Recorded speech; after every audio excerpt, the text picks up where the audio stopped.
മരണത്തിനപ്പുറമുള്ള പ്രത്യാശ, ക്രിസ്തുവിന്റെ വരവിന്റെ ഉറപ്പ്. 1 തെസ്സലോനിക്കർ 4:13-18 വരെയുള്ള വാക്യത്തിൽ അപ്പോസ്തലനായ വിശുദ്ധ പൗലോസ് മനുഷ്യന്റെ ഏറ്റവും വലിയ ഭയമായ മരണത്തെക്കുറിച്ച് സംസാരിക്കുന്നു. എന്നാൽ അവൻ നിരാശയോടെയല്ല, ക്രിസ്തുവിൽ അടിസ്ഥാനപ്പെട്ട പ്രത്യാശയോടെയാണ് സംസാരിക്കുന്നത്.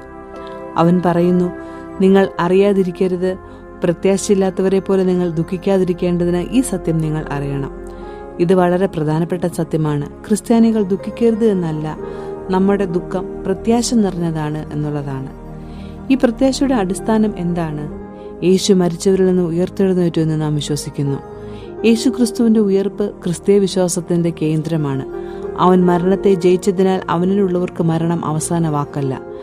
ശേഷം പൗലോസ് ഭാവിയെക്കുറിച്ച് ഒരു മനോഹരമായ ദൃശ്യം നൽകുന്നു. കർത്താവ് സ്വർഗത്തിൽ നിന്ന് ഇറങ്ങി വരും. ക്രിസ്തുവിൽ മരിച്ചവർ ആദ്യം ഉയർത്തെഴുന്നേൽക്കും.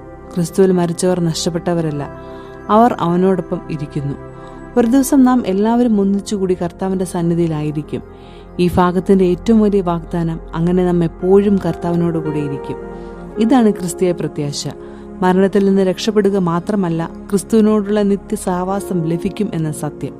അതുകൊണ്ട് ഭാവി അനിശ്ചിതത്വമല്ല, ക്രിസ്തുവിൽ സുരക്ഷിതമാണ്. അവസാനം പൗലോസ് പറയുന്നു, ഈ വചനങ്ങളെ കൊണ്ട് അന്യോന്യം ആശ്വസിപ്പിച്ചുകൊള്ളുവിൻ. ഈ പ്രത്യാശ ദുഃഖിതർക്കുള്ള ആശ്വാസവും വിശ്വാസികൾക്കുള്ള ശക്തിയും ആകുന്നു. നമുക്ക് പ്രാർത്ഥിക്കാം. കരുണാമയനായ കർത്താവേ, നിന്റെ ഉയർപ്പിൽ ഞങ്ങൾക്ക് നൽകിയ പ്രത്യാശയ്ക്കായി നന്ദി. ദുഃഖസമയങ്ങൾ ഞങ്ങളെ ആശ്വസിപ്പിക്കണമേ. നിന്റെ വരവിനായി പ്രത്യാശയോടെ കാത്തിരിക്കുവാൻ ഞങ്ങളെ സഹായിക്കണമേ. യേശു ക്രിസ്തുവിൻ നാമത്തിൽ ഞങ്ങൾ പ്രാർത്ഥിക്കുന്നു. ആമേൻ.